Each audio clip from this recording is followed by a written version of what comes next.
baddu ba Allah tabaraka wa taala kubiriza omwoyo gwange n'ejammwe Allah subhanahu wa taala obulamu bw'aba atuwadde kuno ku nsi bannanga abutulekedde lwa nsonga eki kwongera ku mirimu emirungi buli wonna woogulabanga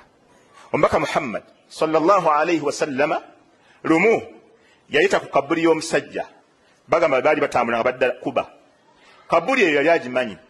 kyeyava abuuza nti man sahibu hadha alqabr eno entana yaani faqila li fulani ne bamugamba eyo yagundi n'abaga nti wallahi rak'atayn aw rak'atan ahabbu ilayhi min ad-dunya wa ma fiha kati ewaali mu ntaana era akeezi azaagala nnyo okusinga ensi n'ebigirimu byonna okumuwaayo akadde ajja asaalira akabbiri zimusingira ensi yonna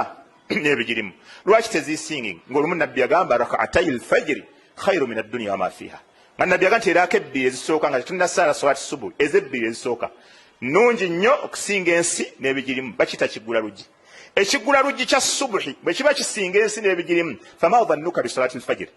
ate subuhi ogirowoozaako ki bwe zibeera akabbiri zigisinga kyobula mubaka tuga nti la yatamannayanna ahadukum almaut bidhurrin asaba omu mummwe teyeegombanga okufa nti senga nfa nenvaawo olw'emitawaana gyafunye mu nsi muno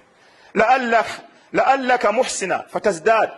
oyinza okubeera obadde mukozi wa bulungi falaallahu muhsinun fayazdad ayinza okuba abadde akola mulungi alinamu emirimu ebirungi n'ayongerako aw musii'u oba abadde akola mubi fayastatib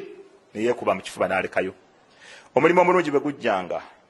tokkirizanga musiraamu ne bagukola ne gukuyitako nga tolina